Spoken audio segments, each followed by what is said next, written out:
Howdy everybody, thank you for stopping by. Today at the Not Just Nerdy Lab, we're cooking up Rikka. That's right, Rikka. Rikka is not dead. I firmly believe that it's not dead.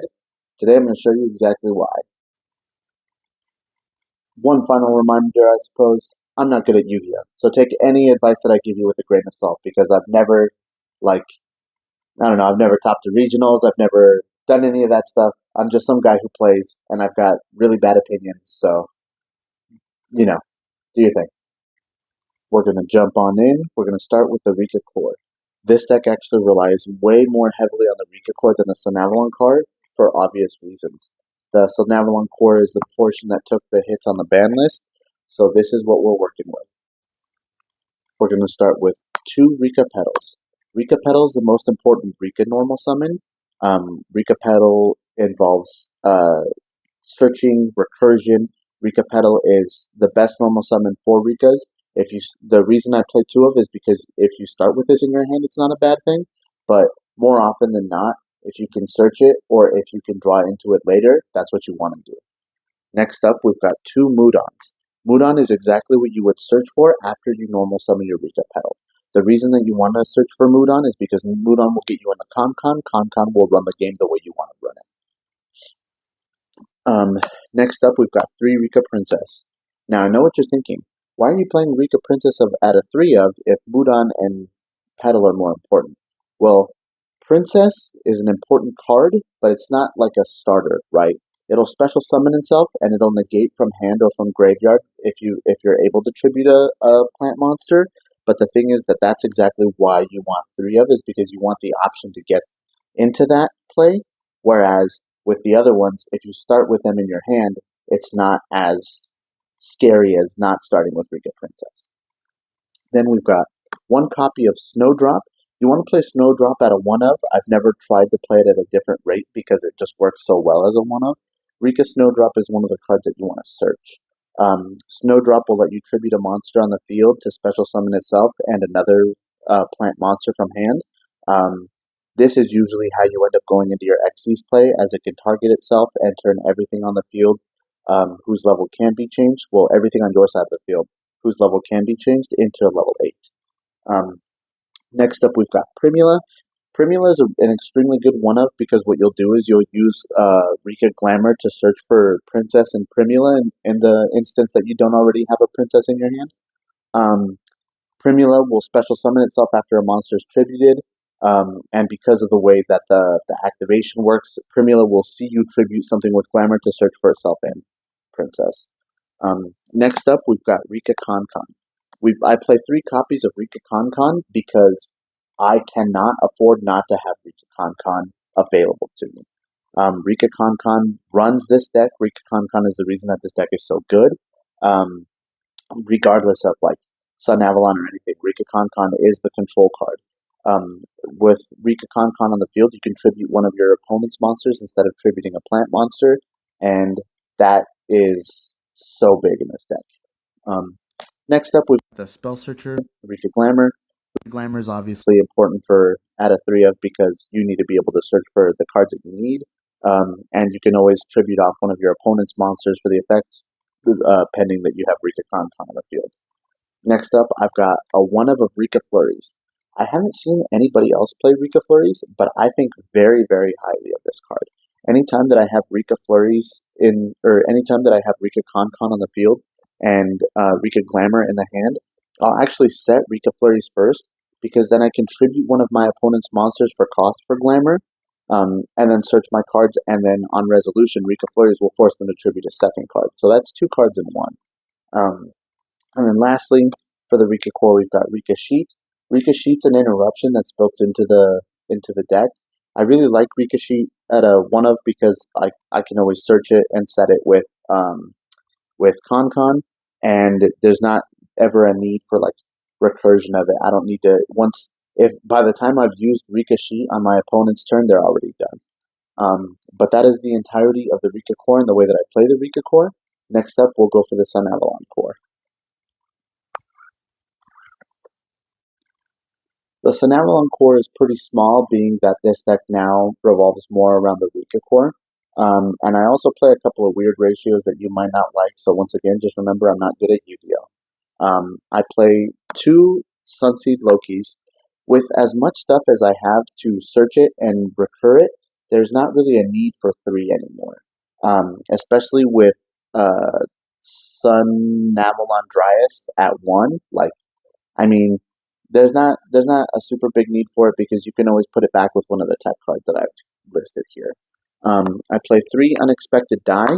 The reason I play 3 Unexpected Die and only 2 Sunseed Loki is because Unexpected Die is not once per turn. So if I have Unexpected Die and it gets ashed, but I have a second one in my hand, that's not a problem. That's not an issue to me. So I would prefer that I have 3 of these and 2 of these than the other way around. Because I don't want to expend my normal summon. I've got a card that I love to normal summon in this deck. Next up, I've got a single copy of 1-for-1.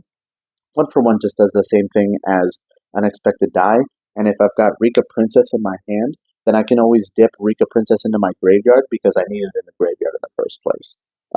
Having Rikka Princess in the graveyard is kind of a big deal to a couple of plays, but we'll go over that when we get there.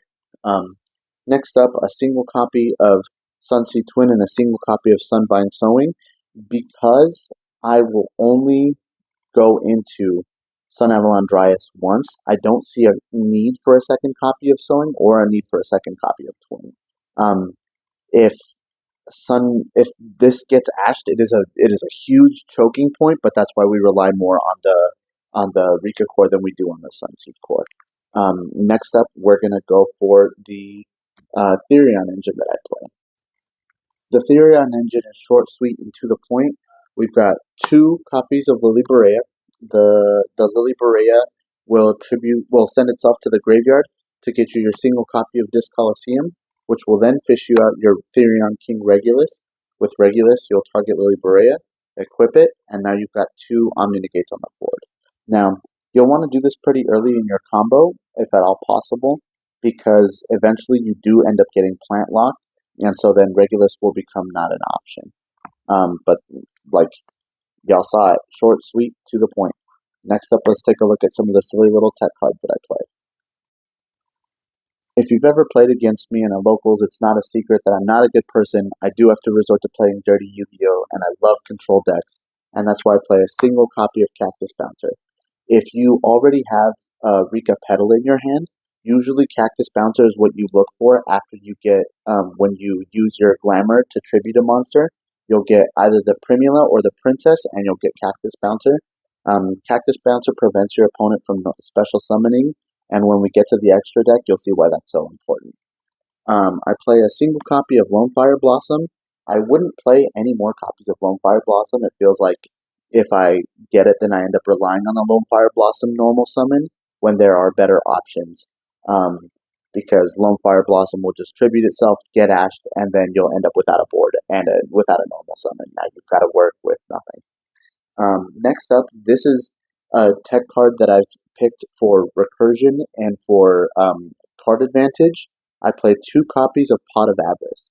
There is a point in the game, in any first turn, where you already have 5 copies of any monster card in the graveyard, and it's so easy to just put them back and draw if you've been stopped. Another thing is that if you use this at the very, very end of your turn, you're more than likely going to draw into your hand traps and or interruptions, because by the time you've gotten your board set up, there's like, I don't know, maybe a total of 6 cards left in your deck that you would be able to draw into that aren't interruptions at that point. Those are the tech cards. Next up, I'm going to go over the interruptions and why I play them the way that I play them. So I play a total of 12 interruptions. Most people are in their head thinking currently, oh, he plays 12 interruptions. That means he plays 4 3-ofs. Nope, I'm not good at Yu-Gi-Oh! So I play a single copy of Called By. I am constantly trying to avoid getting drolled and ashed because every single one of my decks is a combo control deck. So Called By is one of my good buddies. I play 2 copies of Ash Blossom. I never want to see 2 copies of Ash Blossom in my hand. So if I just play 2 of them, it's far more unlikely that I'm going to end up with 2 in my hand, and that's why I play exactly 2 of them. It's not once per turn. I think it is a great card. I think it's the best hand trap in the game. But at the same time, I don't want more than one copy. Next up, I played 2 copies of Droll and Lockbird. Droll and Lockbird is really good in this format because there's also lots of other people playing combo decks, but at the same time, this is kind of situational. There's a card later that'll explain why I played 2 copies of Droll and Lockbird. Next up, we've got 2 copies of Nibiru. Nibiru is kind of the same thing as Droll and Lockbird. It's pretty situational and it kind of depends on the person that you're playing against, but I'm basically forced to play 2 copies of Nibiru for this next card. I played 2 copies of Crossout Designator. I will never not play Crossout Designator in any of my combo decks because I don't want to get drolled, I don't want to get nibbed, I don't want to get ashed. And so Crossout Designator prevents those things. And playing 2 means that I can have 1 in hand and banish 1 and still get the effect. Next up, I play 3 copies of Imperm. Quite frankly, I love Imperm. I like Imperm more than I like Ash, right? Ash Blossom is once per turn, Imperm is not. There are so many monster effects going on in any format past tier format that Imperm is extremely useful. I will never not play 3 Imperms. And lastly, a tech card that I haven't seen anybody else play in Rikka, I play a single copy of Polynosis in the main deck. Polynosis will allow you to tribute summon, or to tribute a monster to prevent a special summon or a normal summon. And that's huge, right? It's Solemn Judgment with a tribute, and this deck gets its effects from tributes. I'll do a combo video for my Patreon showing you how this card and one other card will get you into your big boss monster. But that's it for the main deck, everybody. We're going to go ahead and mosey on over to the extra deck now. Now, I don't know that my main deck is, or my extra deck, I suppose, is standard in any way, shape, or form. But this is the way that I play my Rikka Sun Avalon extra deck. I play a single copy of Sun Avalon Dryas, extremely standard, you're going to need it. It's only at 1, which also leads into a single copy of Sunvine Healer, right? You need these 2 cards, they're super important. You link those 2 cards into Aromaseraphy Jasmine. Jasmine will let you tribute a monster that it points to in order to bring out another monster. Usually this is, if I don't start with Rikka Princess in my hand, this is how I get into Rikka Princess, so that I can link these 2 into Dancephone. My bad. Dancephone's effect is that you can mill 3 and special summon 2 out of, you can mill up to 3. You can special summon up to 2 of those monsters if they're plant monsters. Now, the reason that you want to use Rikka Princess for Dancephone, Dance Peony, I always say Dancephone, that's my bad. The reason that you want Dance Peony, you want Princess in the graveyard when Dance Peony's on the field is because her effect is using the arrows that she points to, she turns those into the level of something that's in the graveyard. So you get a level 4, and that's how you get into your Xyz. You get 2 level 4s, and that's how you get into your Xyz plays. Next up, a single copy of Sun Avalon Melius. Sun Avalon Melius is your League Climber. You want to use Melius's effect to get Sunseed Loki back on the field to link 4 into your Bangalancer. Now, the Bangy Boy is one of my favorite boss monsters of all time. Looks cool, has a fun effect. You pay life points to bounce something back into somebody's hands. And that's one of the reasons, that's one of the main reasons that Cactus Bouncer is really good in this deck, but we'll go over that next. And then I play 1 copy of Sun Avalon Daphne. Daphne just puts 2 link monsters back into your deck. The 2 link monsters that you would want back into your extra deck are going to be Healer and Dryas because they're at a 1 of now. So that's kind of one way that you play around the 1 of. And obviously with Avarice you have another way. That's it for the link monsters. I play 2 copies of Rikka Queen Strenna. Rikka Queen Strenna is one of the most important cards because it'll get you a free boss monster. Like, I can't think of any cards off the top of my head that just get you a free boss monster when you tribute them off, right? This is the only one, and it gets you a better boss monster. It also allows you, like, for example, if you're in a pinch and you need Jasmine back in your extra deck, you can use her effect to put it back in your hand, which will just slot it back in your extra deck. Next up, I play 3 different Sacred High Avatar cards. The reason for Hyperion is because it's an Omni Negate depending on what materials attached to it. These two are both bouncers, and you never want to like shy on a bouncer on this deck, especially if you have Cactus Bouncer on the field already. I play two copies of Teardrop the Rikka Queen. This is hands down the prettiest card that I own. I don't know if you can see it super good, but it's a collector's rare Teardrop, super pretty. Um, this card will tribute off one of your opponent's monsters to gain you 200 attack points, and it gains 200 attack points per time that a monster is tributed. So you can just detach a material, tribute something on their side of the field, and then um, what's it called? Flurries will come out. Flurries will go off, and then tribute a second card. So that's 400 attack points right there that your big boss monsters gained, and two cards that you've gotten rid of for them. Lastly, I play a single copy of Typhon. Typhon's really good in this deck. I think personally that there's not like I wouldn't play Zeus over Typhon because all of these monsters their attacks are under 3k, right? So and by the time that this gets to 3k, you've already used its effect, and its effects are once per turn, so it's not something to worry about. But ideally, Typhon prevents your opponent from reacting to you tributing their monsters, and also you've got three boss monsters that have an Omni Negate, an opponent tribute, and a bounce, right? And these three are your ideal end board, right? The reason you want these three is because Bangalancer will actually set up here, and I usually like to set these up here, and then with Cactus Bouncer in the middle, they can't special summon. If they try to imperm Cactus Bouncer, you can negate it if you've used a trap. If it's got a trap as material. If they normal summon, you contribute it or bounce it depending on how you're feeling. And then after that, like what turn do they have? They can't special summon, so they're kind of stuck. I've won so many games because of this setup that it's kind of silly, and I don't feel bad for being a trashy gear player, not even a little bit. Anyway, that's the end of the extra deck. Let's take a look at what I side in and out. For my side deck, I use the same format as I do for my interruptions. I usually just play two ofs. If I play a three of, it's because it's not once per turn. This one is, I think this is the best setup that I've had for Rikka. I've tried lots of different stuff, and this is the best one. Um, a second copy of Polynosis. The reason I only play one in the main deck is because I'm never positive that I'm going to go first. If I'm positive that I'm going to go first, I try and see this card more often. I play two Gamma Seals.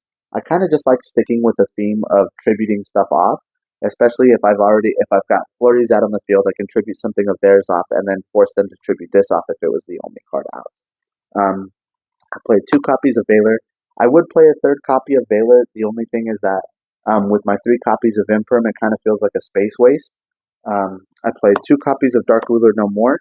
I played two copies of Dark Ruler No More exclusively because I have the Lost Art. There's not really a different reason for it. Both of these are Lost Arts, therefore I play them. Two copies of Evenly Matched.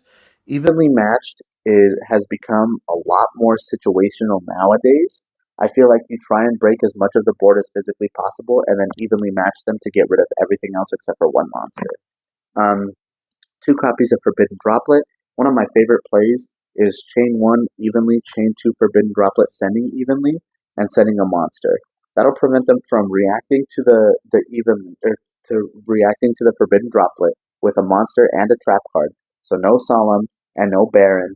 And now when evenly resolves, they have no cards on the. I have no cards on the field, so they're just toast, right? Everything goes. Two copies of DD Crow. Graveyard removal is super important. You want to make sure you have as much graveyard removal as possible. And then two copies of Talent. I use Talent more for the draw than anything. You want to have more access to your combo pieces in this deck. The more combo pieces that you have access to, the better. But that's the entire deck profile. Thank you guys for stopping by. Patreon will get it a couple days earlier, and they'll get a combo guide, so make sure you check that out. I'll leave the link in the description. Thank you guys. Bye.